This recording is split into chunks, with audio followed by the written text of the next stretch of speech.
कर रहा था तो किस डायरेक्शन में मूव कर रहा था या किस स्पीड से मूव कर रहा था, तो ये हम अंदाजा लगा सकते। ठीक है सर। जी जी, और कोई क्वेश्चन?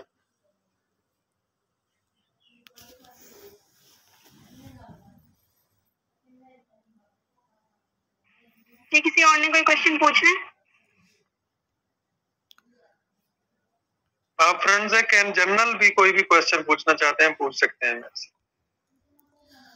अस्सलाम वालेकुम जी, मैं आईयूबी से हूँ, फोर्थ सेमेस्टर से। सर मेरा एक क्वेश्चन था कि अगर एक हमें डेड बॉडी मिलती है कहाँ से, किसी भी नदी से, किसी भी नाले से या किसी भी दरिया से, उस पे हमें ऐसे कौन से सिम्पटम मिलेंगे कि जिसको देख के हमें पता चलेगा कि ये सुसाइड है या कि इसको कत्ल किया गया है, हालांकि जबकि उसकी बॉडी पर कोई भी निशान भी नहीं है, बिल्कुल भी नहीं है। देखो ना, सुसाइड बंदा किस तरह कर सकता है, दो तीन होते हैं।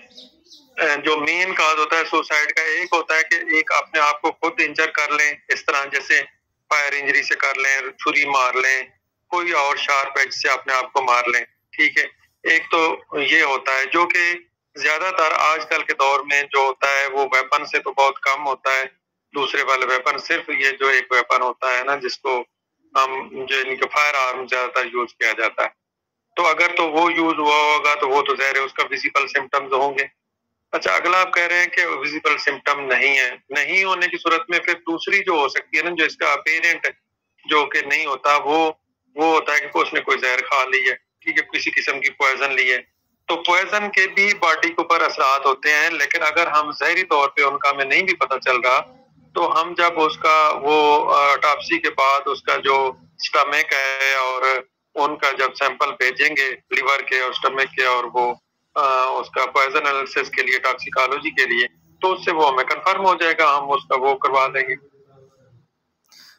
सॉरी सर, मेरा क्वेश्चन ये था कि अगर हमें एक डेड बॉडी मिलती है, उसके ऊपर कोई भी बिल्कुल निशान नहीं है, हमें उसे अब उसकी बॉडी को देख के, ऑटोप्सी तो दूसरी बात होगी, उससे पहले हमें कैसे मालूम होगा कि इसकी बॉडी को देख के कि ये सुसाइड है या ये कत्ल है, क्योंकि उसकी बॉडी पे कोई भी बिल्कुल निशान नहीं है। आपने कहा कि उसने जहर खा लिया, या इस हवाले से ये भी उसने बिल्कुल कुछ नहीं किया। अगर मिसाल के तौर पर एक बंदा है, उसने मतलब उसके हमने नतीजा बाद में निकाल लिया, मतलब पता चल गया, पता चलेगा वो कैसे, वो आप बताएंगे कि मतलब कि उसकी बॉडी पे उसने मतलब कि सुसाइड ही किया है, तो उसके माइंडसेट के पे डिपेंड करता है कि उसकी बॉडी में कोई सिम्पटम होंगे या कुछ इस तरह से, आप बता दें।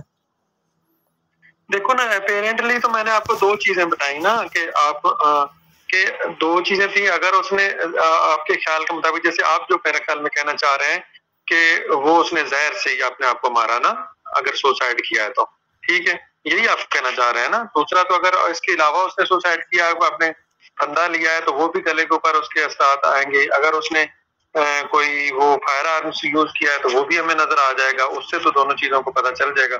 तीसरी जा जाके तो वही पॉइजन ही रह जाती है। लेकिन पॉइजन भी मोस्टली जो होती हैं, जब वो इतनी कोई जहर जिस बंदे ने अपने सुसाइड करनी होती है, उसने ऐसी पॉइजन ही खानी होती है जिसका इमीडिएट इम्पैक्ट आए, ठीक है। तो वो उससे लाजमी होता है कि वो कोई ना कोई देख, तो ये होता है कि जैसे आपने ये देखा होगा कि अब मूवीज में भी आगे पीछे दिखाते हैं कि वो मुंह से झाग वगैरह आती है, लेकिन वो जब उसको आप कह रहे हैं कि उसको पानी में फेंक दिया गया है उसके सुसाइड के बाद, तो हो सकता है वो वॉश आउट होगी हो या हमें बाहर से अपरेंटली ना नजर आ रही हो, तो उसका फिर वही सबसे अच्छा तरीका है। वैसे भी आप देखें कि क्राइम सीन इन्वेस्टिगेटर जो होता है ना, जब डेड बॉडी को देखता है, तो उसका ये काम ये नहीं है कि उधर बैठ के वो वहां पे फैसला दे दे कि इसको जो है ना वो डिसीजन कर ले, या इतनी उस पास पूरी दुनिया में कोई कैपेसिटी नहीं है कि डेथ सीन इन्वेस्टिगेटर और क्राइम सीन इन्वेस्टिगेटर पार्टी को देख के ही हर चीज बता दे। कुछ चीजें का इंडिकेशन जरूर मिल जाती है। उसका काम यही होता है कि पेरेंट जो वहां पे एविडेंस अवेलेबल है उसको कलेक्ट करे, और कलेक्ट करने के लिए उसको भेजे मेडिकल जो डॉक्टर है उनके पास, वो उसकी ऑटोप्सी करें, वो उसको मजीद देखेंगे क्योंकि वो एक्सपर्ट है डेथ के, और वो उनको कुछ पता चल जाएगा, और वहां से भी जो बाकी चीजों को उनको नहीं पता चलता वो फिर लैब में उसके सैंपल भेजेंगे और लैब टेस्ट के बाद उसका कंफर्म होगा। तो इसलिए हार्ट डेथ को आप जस्ट देख के आप कंफर्म नहीं कर सकते कि इसमें क्या हुआ है। इसलिए हर सुसाइड को, जो सस्पेक्टेड सुसाइड है, उसको हमें होमिसाइड भी सस्पेक्टेड समझना चाहिए अनटिल इट इज कंफर्म। ठीक है, तो ये इसका तरीका। जी सर, बहुत शुक्रिया।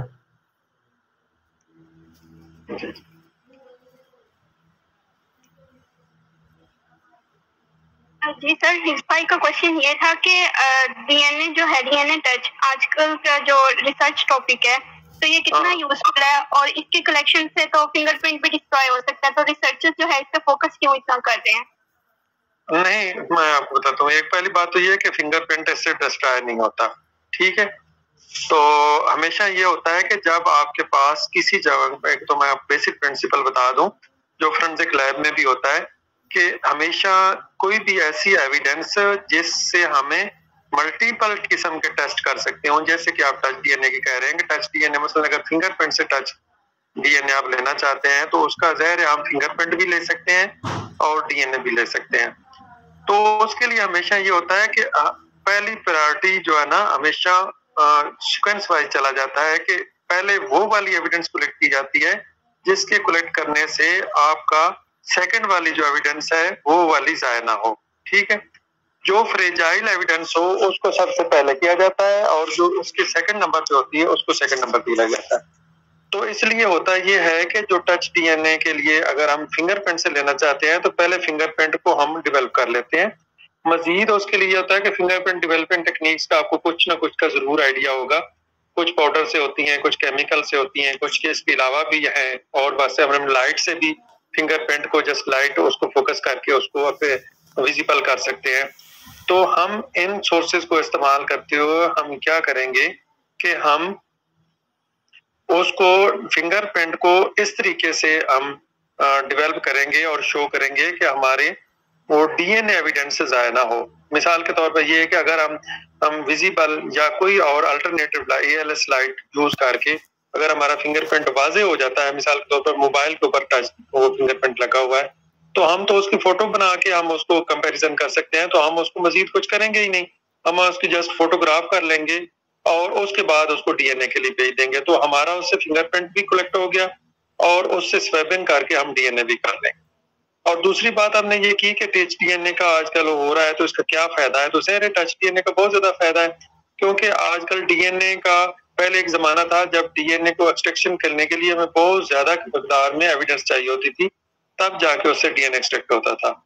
तो अब क्या है कि अब तो डीएनए बहुत थोड़ी सी माइन्यूट मकदार, चंद एक सेल्स भी अगर हमें मिल जाते हैं तो उससे डीएनए जो है वो एक्सट्रैक्ट किया जा सकता है, और ऐसी अच्छी किट्स आ गई हैं और ऐसी टेक्निक्स आ गई हैं जिससे डीएनए को फिर आगे यूज किया जा सकता है बहुत माइन्यूट क्वांटिटी को। तो इसलिए ये जो है वो उससे डीएनए को फिर इस तरह यूज कर सकते हैं। ठीक है, तो इस तरह अगर हम करेंगे तो फिर मसला नहीं होगा। जी सर। सर मेरा क्वेश्चन ये है कि सर उस बॉडी में क्या डिफरेंस होगा जो कि सॉल्ट वाटर के अंदर से हमें मिली है और बनस्बत उस बॉडी की जो हमें फ्रेश वाटर से मिली है, मतलब सर है कि डिकम्पोजिशन प्रोसेस दोनों का सेम होगा या नहीं? वो डिफरेंट ज़ाहिर देखो ना, आपको पता है कि जो सेलाइन वाटर होता है ना, उसमें इवन कि हम आपको पता होगा कि जब ऑटोप्सी के सैंपल दो तरह के प्रिजर्वेटिव में हम भेजते होते हैं लैब के अंदर। ठीक है, एक सेलाइन वाटर होता है और एक होता है दूसरा जो उसके लिए दूसरा केमिकल यूज करते हैं। तो सेलाइन वाटर बेसिकली ये इसको प्रिजर्वेटिव के तौर पे भी यूज करते हैं। तो ये डिपेंड करता है कि कितना सेलाइन है। अगर तो उसमें साल्ट एक सूटेबल मिकदार में मौजूद है ना, जो 10 आमतौर पे हम 10% साल्ट सेलाइन सोल्यूशन इस्तेमाल करते हैं, तो फिर तो वो अच्छा प्रिजर्वेटिव है। उतना जल्दी उसमें पेट्रीफेक्शन उसमें भी हो जाती है, लेकिन उसमें स्लो डाउन का बहुत ज्यादा हो जाती है। तो इसलिए नॉर्मल वाटर और सेलाइन में ये फर्क होगा कि नॉर्मल वाटर में जल्दी पेट्रीफेक्शन हो जाएगी, और उसमें भी आगे फिर मजीद डिपेंड ये करता है कि वहां पे टेम्परेचर कैसा है।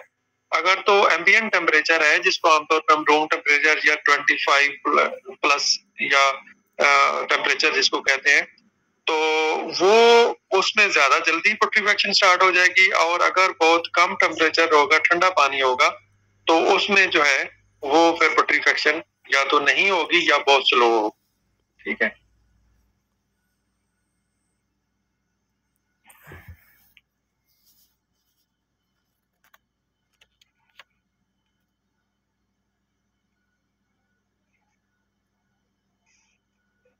जी और एक क्वेश्चन है कि how does the environment affect अल्गर mortis?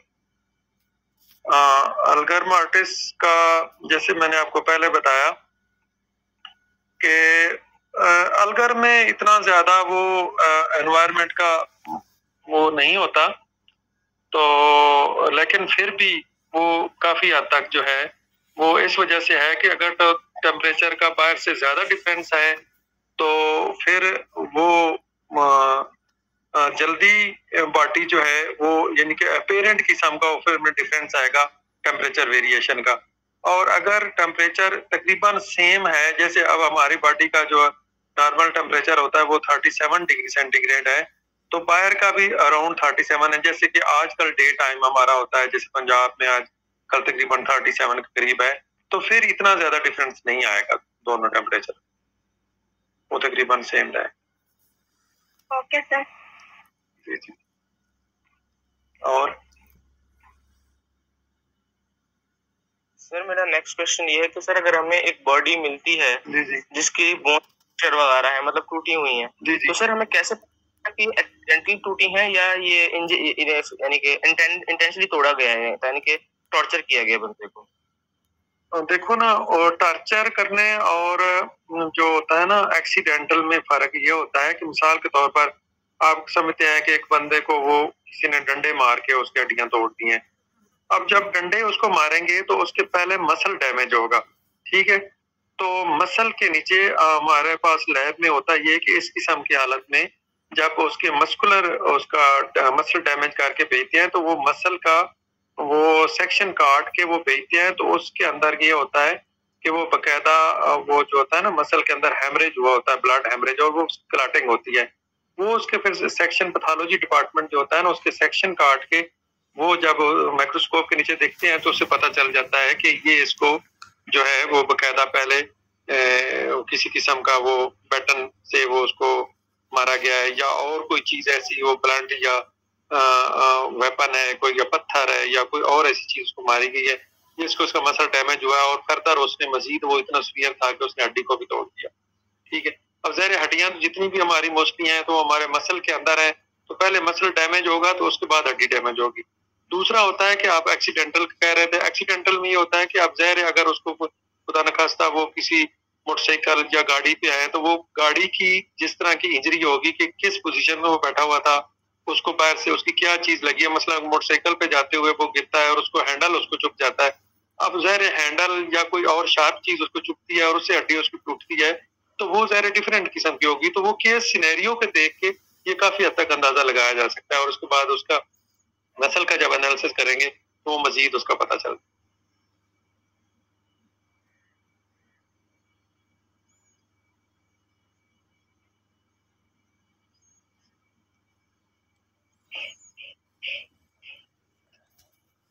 जी और कोई क्वेश्चन?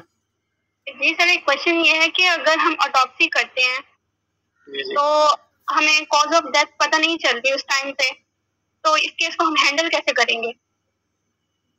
देखो ना, ऑटोप्सी पे सारों को 100% जरूरी नहीं पता होता कि कॉज ऑफ डेथ क्या है, लेकिन ऑटोप्सी पे इतना जरूर पता चल जाता है कि मसलन 3-4 जो वाइटल ऑर्गन्स होते हैं ना, वो डॉक्टर इतना जरूर जानते हैं। हम तो चूंकि आप भी और मैं भी मेडिकल डॉक्टर नहीं है, लेकिन कोई भी मेडिकल डॉक्टर जो है ना उसको बेसिक नॉलेज जो खासतौर पे जो पैथोलॉजिस्ट होता है उसको इतना जरूर होता है कि जब वो बॉडी को खोलेगा तो उसके 3 आपको पता है ना ऑटोप्सी के दौरान 3 मेन जो होते हैं कैविटीज वो जरूर खोलते हैं, जिसमें अब्डोमिनल कैविटी होती है, चेस्ट कैविटी होती है और हेड कैविटी होती है।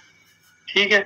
तो इनके अंदर वो सबसे पहले जो हमारे 2-3 वाइटल जो ऑर्गन्स होते हैं जिसमें ब्रेन है, हार्ट है, किडनीज है, ठीक है, तो लंग्स है, तो इनको वो लाजमी देखते हैं। तो उससे उनको डॉक्टर को ये जरूर पता चल जाता है कि इनमें से कौन सा वाइटल ऑर्गन था, खास तौर पे ब्रेन और हार्ट में, कि कौन जो है ना उसने पहले वो का वर्क करना स्टॉप किया जिससे वजह से बाकी बॉडी की डेथ हो गई। ठीक है।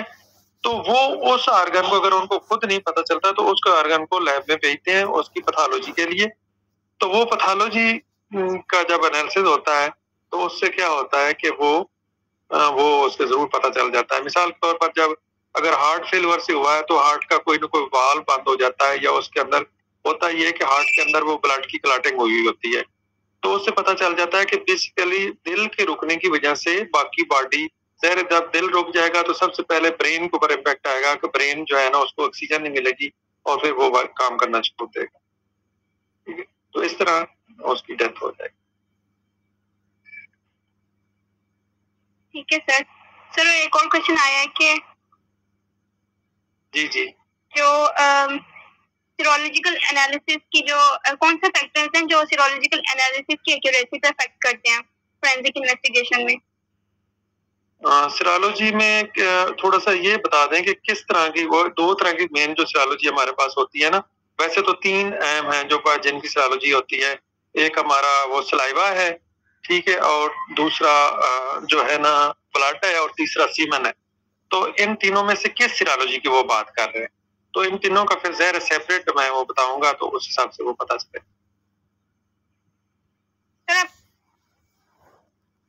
Sir all types of serology, all types में तो देखो ना, मिसाल के तौर पर मैं आपको ब्लड की एक बात बताऊं, मैं तो वो प्रैक्टिकली करता रहा हूं, तो मैं आपको ब्लड की एक मिसाल देता हूं।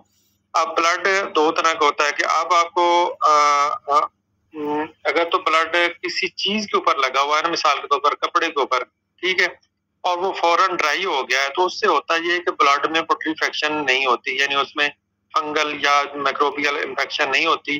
तो ब्लड जिस हालत में होता है वो उसी हालत में रह जाता है। और वो उसको कोई, हमने ऐसे भी किए हैं कि 20-25 साल पुराने वेपन और कपड़े के ऊपर अगर ब्लड लगा हुआ है तो जब उसको निकालते हैं तो वो ब्लड डिटेक्ट हो जाता है।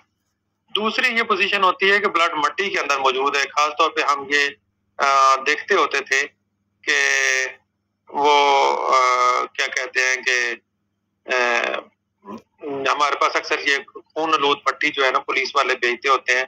अब मट्टी के अंदर आपको पता है कि number of microbes and other जो है ना वो जिसमें आर्थ्रोपोड्स और मुख्तलिफ और बहुत सारी किस्म की जो है ना पूरा वो पूरा इसके क्या कहते हैं कि वो फाना है, जो यानी मुख्तलिफ किस्म के एनिमल जो माइक्रो एनिमल्स होते हैं वो साल के अंदर मौजूद होते हैं। अब उससे क्या होता है कि जब मट्टी से खून को उठाते हैं तो उसमें क्या होता है कि वो बहुत ज्यादा रैपिडली, ठीक है, खून की वहां पे पट्रीफेक्शन होती है, लेकिन उसमें होता है ये कि जहरी तौर पे बाज दफा खून नजर भी आ रहा होता है कि यानी उसका कलर चेंज है, लेकिन और उसका इनिशियल टेस्ट भी आ जाता है, लेकिन उससे डीएनए बाद में नहीं आता। और बल्कि मैंने एक दो दफा ये कुछ मेरे पास स्टूडेंट्स यूआस यूनिवर्सिटी के थे तो उनको मैंने इस बारे में वो एक रिसर्च प्रपोजल बना दी थी कि आप इसको, फोरेंसिक एजेंसी को खुद अभी इस बारे में वो क्लियर नहीं है कि ऐसा क्या क्या चीज होती है, क्योंकि इसके ऊपर रिसर्च खासतौर पर पाकिस्तान में कोई खास नहीं हुई कि क्योंकि मट्टी के अंदर अक्सर हम जब सैंपल भेजते थे तो वो उसका ब्लड पॉजिटिव होता था, इनिशियल जो स्क्रीनिंग टेस्ट था, ठीक है, जिसको हम वो कलर टेस्ट कहते हैं, या वो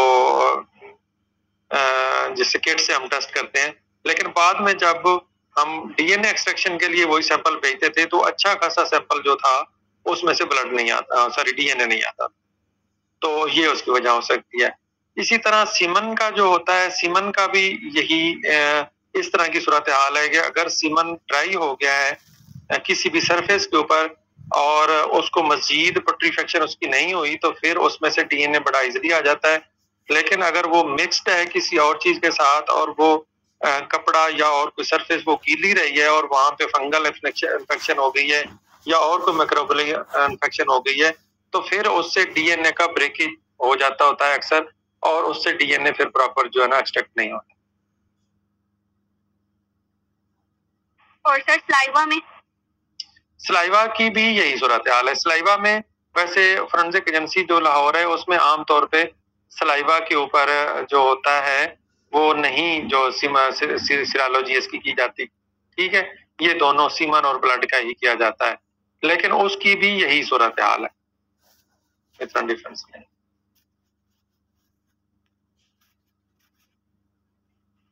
सर, जो न्यूक्लियर डीएनए है और जो माइटोकॉन्ड्रियल डीएनए है, अगर न्यूक्लियर डीएनए डिग्रेड हो जाए या डिस्ट्रॉय हो जाए तो माइटोकॉन्ड्रियल डीएनए अगर हमारे पास होगा तो उसकी एज क्या इम्पोर्टेंस होगी?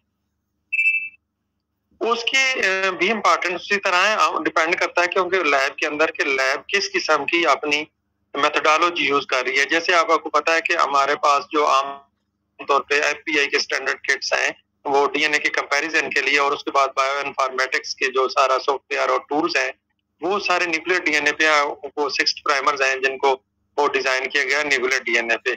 अगर हमारे पास माइटोकॉन्ड्रियल डीएनए के भी प्राइमर्स हैं और हम उसको इसी तरह करके उसके लिए स्टैंडर्ड हमने वो सारा सॉफ्टवेयर और बाकी चीजें डेवलप की हुई हैं, तो वो भी इसी तरह यूज हो सकता है।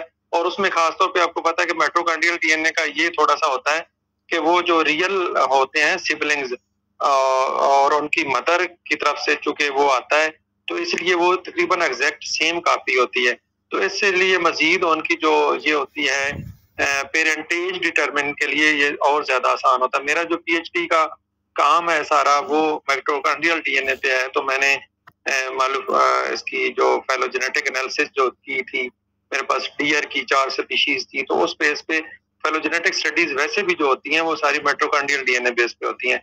क्योंकि आपको पता है कि जब जो फर्टिलाइजेशन होती है तो एग जो होता है वो सारा माँ की तरफ से आता है और एग के सारे ऑर्गेनेलीज भी माँ की तरफ से होती है, जिसमें न्यूक्लियर डीएनए सारी माइटोकॉन्ड्रियल डीएनए भी होता है। सिर्फ फादर की तरफ से जो आता है वो सिर्फ स्पर्म एक तो पहले आता है, और स्पर्म में से भी सिर्फ डीएनए जो है वो निकल के एग में चला जाता है, बाकी कोई और चीज फादर की तरफ से नहीं आती। ठीक है, तो इसलिए चूंकि सारे ऑर्गेनेली माँ के होते हैं तो इसलिए माइटोकॉन्ड्रियल डीएनए माँ के साथ 100% मिलता होता है।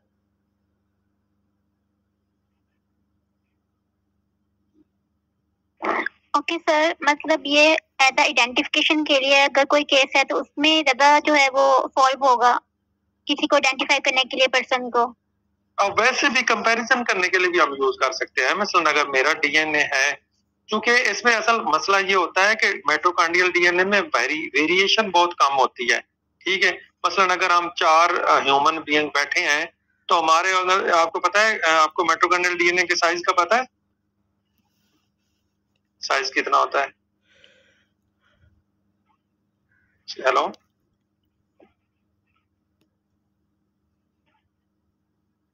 हेलो सर 16 होता है।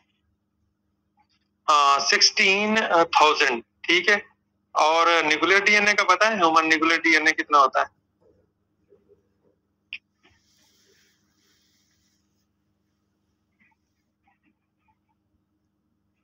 हेलो,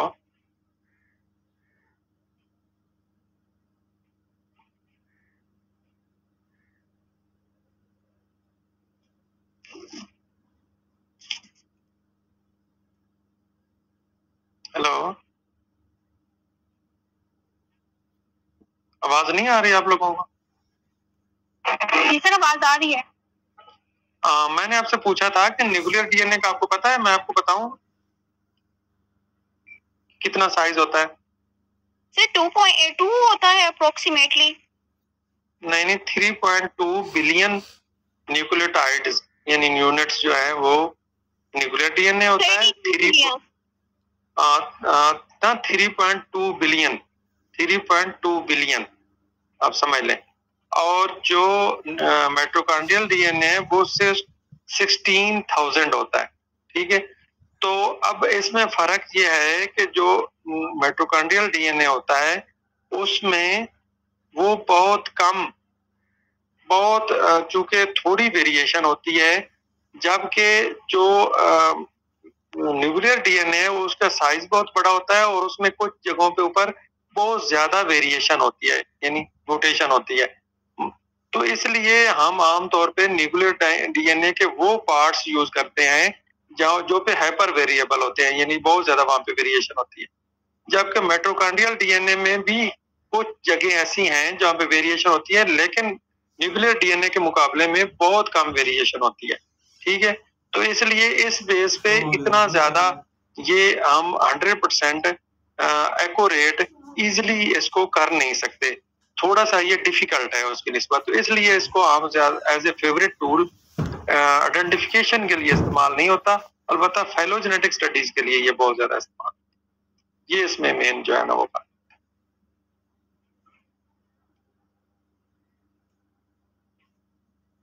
सॉरी सर, मेरे नेटवर्क इशू था थोड़ा, तो 3.2 बिलियन बताया था और आपने माइटोकॉन्ड्रियल का साइज बताया था 16,000।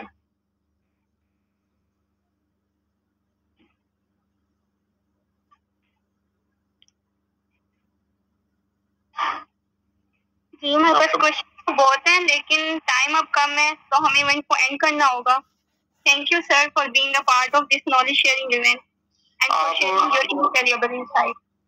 You are always welcome. मेरा आपके पास नंबर भी होगा। आप लोग, मुझे बहुत अच्छा लगता है कि आप स्टूडेंट्स हैं और आप लोगों के साथ मेरा एक इंटरेक्शन इस वाले से भी वो है, एक किस्म का रिलेशन है कि मैं आपको शायद नहीं पता, ये ख्वाजा फरीद यूनिवर्सिटी में मेरी सिलेक्शन हो गई थी 2020 में, लेकिन मैं खुद ज्वाइन नहीं किया था। और इस्लामी यूनिवर्सिटी भावलपुर में भी मेरी को पॉसिबिलिटी है शायद मैं फ्यूचर में आ जाऊं। तो आप मेरे स्टूडेंट्स हैं, मुझे अच्छा लगता है। तो जो है ना इंशाल्लाह रब्ता रहेगा। और मेरा अपना डिपार्टमेंट है अपनी यूनिवर्सिटी में, मैं यहाँ पे फोरेंसिक की मैंने अनाउंस किया हुआ है। अगर कोई स्टूडेंट आप में से इधर दाखिला लेना चाहे डेरा इस्माइल खान में, खासतौर पे जो चूंकि हमारे करीब पड़ता है, बखर लिया, मियाँ वाली, ये डिस्ट्रिक्ट हमारे बहुत करीब हैं, तो डीजी खान, तो वो आप उन स्टूडेंट्स को गाइड कर सकते हैं, हमारे पास आ सकते हैं। तो दूसरी बात यह है कि आप लोग, you are always free and you are always welcome, मेरे साथ आप आ सकते हैं। अल्हम्दुलिल्लाह फोरेंसिक एजेंसी में मैं सीनियर मोस्ट साइंटिस्ट में से हूँ, इसके फाउंडर्स में से हूँ। और क्राइम सीन और डेथ सीन का जो डिपार्टमेंट है, इसके जितना भी पाकिस्तान में सेटअप है वो या मेरा बनाया हुआ है या मेरे जूनियर, मेरे शागिर्दों का बनाया हुआ है और उनके ट्रेनिंग जितने हैं। तो इसलिए मुझे अच्छा लगता है। अल्लाह ताला आप लोगों को और मजीद इसमें तरक्की दे और अब आप इस पर मेहनत करें। इंशाल्लाह फ्यूचर आप लोगों का है और आगे बहुत ज़्यादा ज़रूरत है गवर्नमेंट को।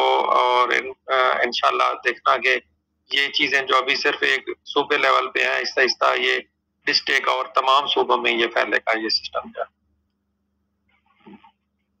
इंशाल्लाह सर। सर हमारी खुशकिस्मती होती अगर आप ख्वाजा फरीद को ज्वाइन करते तो। बस वो उस वक्त ये था कि मुझे कोई दूर था और कुछ हालात थे, लेकिन अभी भी मैंने पिछले दिनों पता नहीं अब क्या सूरत हाल है, मैंने अप्लाई तो किया था लेकिन उसका कॉल अभी जो आपका था उसके बाद तो वो मुझे कॉल लेटर ही नहीं रिसीव हुआ, ना उसके इंटरव्यू कंडक्ट हुए या क्या हुआ है। तो इसलिए आपका तो मुझे नहीं सूरत हाल का पता, लेकिन उस वक्त मैंने खुद नहीं किया था। उस वक्त कुछ पे का बहुत डिफरेंस था और इस तरह की चीजें थी। तो एनीवे बहरहाल आप ऑलवेज वेलकम है। आपको रिसर्च के लिए इसके अलावा किसी किस्म की गाइडेंस के लिए मेरी हेल्प चाहिए तो मैं आपके साथ available. Okay sir, thank you so much. Ji.